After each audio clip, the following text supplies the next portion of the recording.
Good evening. ये solid state chapter first chemistry के paper का पहला चैप्टर, फर्स्ट पेपर का ये चैप्टर है, लेकिन अगर केमिस्ट्री का पूरा पेपर एक ही साथ आता है तो कहा जाएगा कि पहला चैप्टर है केमिस्ट्री का सॉलिड स्टेट। उसी से कुछ क्वेश्चन हैं 2019 में पूछे गए, तो 2019 के क्वेश्चन है और उसके आंसर भी है। तो आप लोग इसको एक बार ज़रूर देख लें और इस पैटर्न को फॉलो करें। इसी पैटर्न पे मैक्सिमम क्वेश्चन बनते हैं।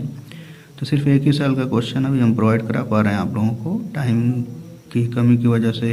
हिंदी मीडियम का देने के बाद किसी तरह से इंग्लिश मीडियम का सिर्फ एक ही तैयार हो पाया है और एक और हो सकता है, तो कल तक हम ज़रूर आपको प्रोवाइड करा देंगे। तो फिलहाल उम्मीद करते हैं कि आप लोग अच्छे से पढ़ के और इसके सारे क्वेश्चन को सॉल्व कर लेंगे। पहला क्वेश्चन है,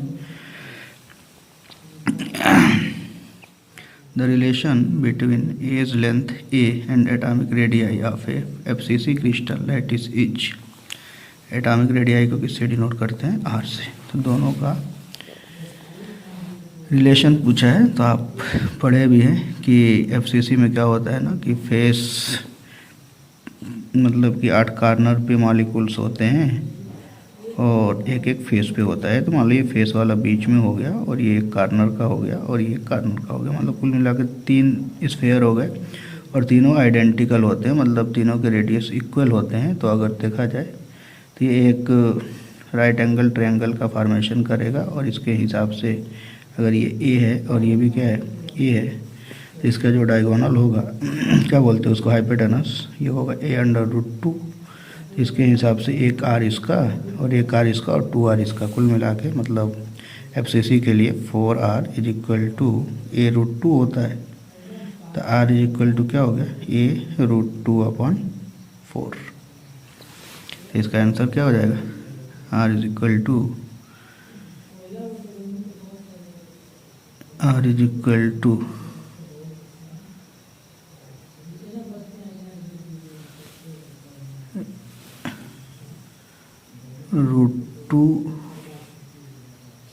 a/4 है, ए ऊपर है, ये वाला ऑप्शन सही होगा आपका, सेकंड वाला। ऑप्शनल क्वेश्चन था इसलिए उसको भी दे दिए, पूछा जाता है। ये न्यूमेरिकल है, मैक्सिमम न्यूमेरिकल इस चैप्टर से आते हैं। Sodium metal crystallises in the form of cubic lattice and एव length of unit cell is 430 picometre. Calculate the number of atoms in unit cell. Density of sodium is equal to 0.9623 gram per centimetre cube. Atomic weight 23, Avogadro number 6.023 and 10⁻23। Solve करेंगे answer. तो edge length of unit cell A = 430 picometre दिया है, तो हम जानते भी हैं कि 1 picometre is equal to 10⁻⁻10 centimetre होता है। अगर मीटर में होगा तो कितना होगा, 10⁻⁻12 मीटर। तो इसको हम चेंज कर लेंगे सेंटीमीटर में। Volume of the cube, volume निकालने के लिए फार्मूला क्या होता है, A cube side length of edge length है, मतलब एज लेंथ है ये, तो इसका क्यूब कर 430 × 10⁻⁻10 का क्यूब। तो इसका क्यूब कर देंगे, मान लीजिए जितना वॉल्यूम आ गया centimetre cube. Mass of the sodium, volume and density, ये फार्मूला होता है। डेंसिटी इक्वल टू, ये फार्मूला होता है डेंसिटी = मास अपॉन वॉल्यूम। तो मास इज इक्वल टू कितना हो गया, डेंसिटी इंटू वॉल्यूम। इसी से ये फार्मूला लिखे हैं, mass of sodium is equal to volume and density, मतलब mass of volume and mass of sodium, volume of sodium and mass and density of sodium. थोड़ा सा दिक्कत हो रही है, फिर भी आप उसको एडजस्ट कर लीजिएगा। तो ये इतना हमारा क्या है, वॉल्यूम है, और ये हमारा क्या है, डेंसिटी है। तो दोनों को मल्टीप्लाई करेंगे तो मास आ जाएगा, मतलब ये टोटल मास हो गया इतना ग्राम।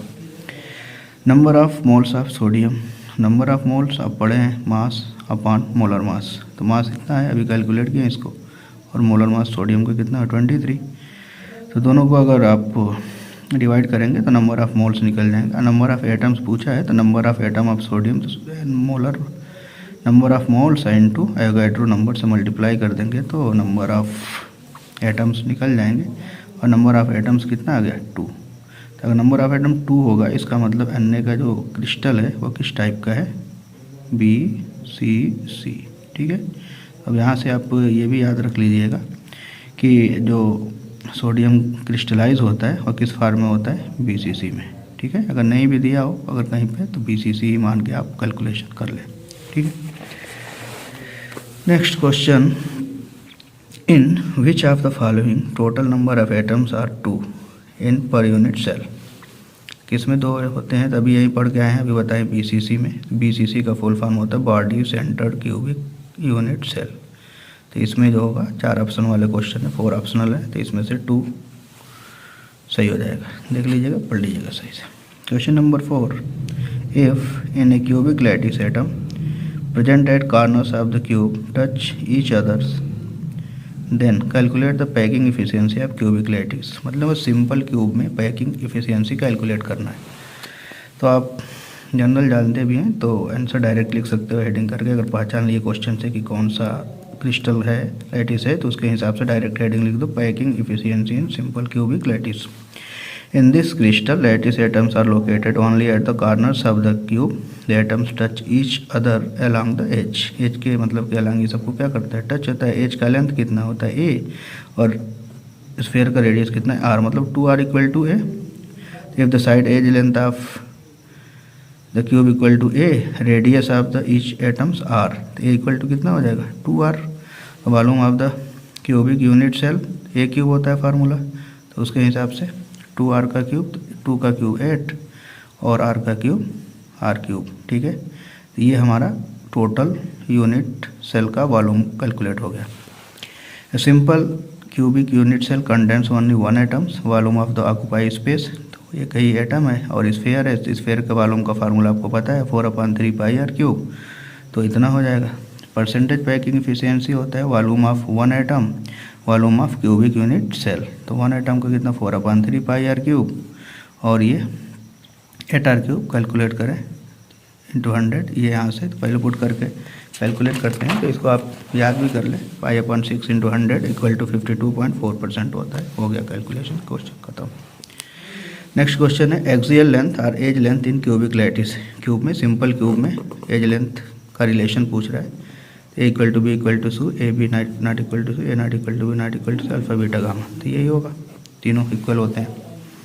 यहाँ पे क्वेश्चन नंबर 6 में, when in a cubic lattice atom present at the centre touches the other 2 atoms diagonally, the calculate the packing efficiency of the lattice. तो ये किस टाइप का लैटिस है, जब भी सेंटर की बात आ जाए तो तुरंत माइंड में सेट कर लेना चाहिए कि ये BCC टाइप का स्ट्रक्चर होगा।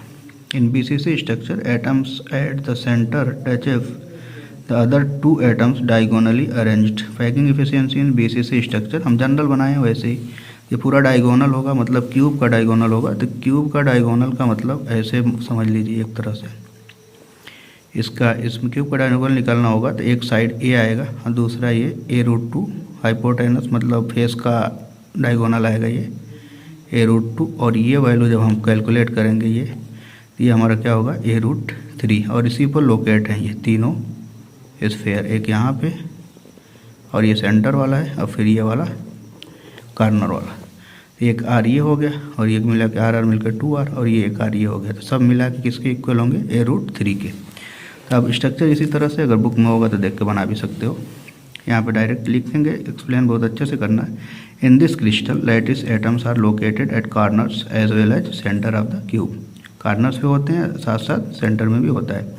All 3 spheres are located at diagonal of cube. तीनों स्फीयर जो है डायगोनल, क्यूब के डायगोनल पर लोकेटेड होते हैं। हैंस r+2r+r, जो भी बताएंगे r+2r+r इक्वल टू कितना होगा diagonal of the cube. 4r equal to a√3, तो a इक्वल टू कितना हो जाएगा, ये इधर आ जाएगा तो 4r/√3। वहाँ a क्या है, edge length of the cube, r equal to radius of the sphere. BCC unit cell contains 2 atom. BCC में कितने एटम है, 2, वी नो दैट, भी लिख सकते हो यहाँ पे। तो वॉल्यूम ऑफ स्फीयर फार्मूला क्या होता है 4/3 पाई r की। वॉल्यूम ऑफ ऑक्यूपाई स्पेस, तो 2 मतलब कि क्या बोलते हैं, टोटल एटम्स हैं तो 2 से मल्टीप्लाई कर देंगे तो टोटल ये ऑक्यूपाई स्पेस हो गया 8/3 पाई r क्यूब। मतलब स्फीयर के द्वारा स्फीयर कितने स्पेस ऑक्यूपाई कर रहा है उसका वॉल्यूम ये हो गया। Volume by unit cell a cube होता है, तो BCC के लिए a इक्वल टू कितना होता है 4r/√3। तो पहले पुट कर दो और इसका क्यूब करो तो ये टोटल क्या हो गया वॉल्यूम। अब परसेंटेज पैकिंग इफिशियंसी आपको पता है, volume of occupy space upon volume of cube.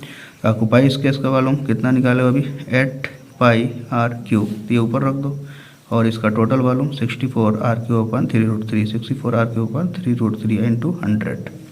यहाँ देखे ध्यान से एक बार, volume of occupy space into अपन वॉल्यूम ऑफ क्यूब इंटू 100, तो ऑक्यूपाई स्पेस 8/3πr³ और टोटल इतना इंटू 100, तो टोटल सॉल्व करोगे तो आ जाएगा 68%। ये हो गया हमारा।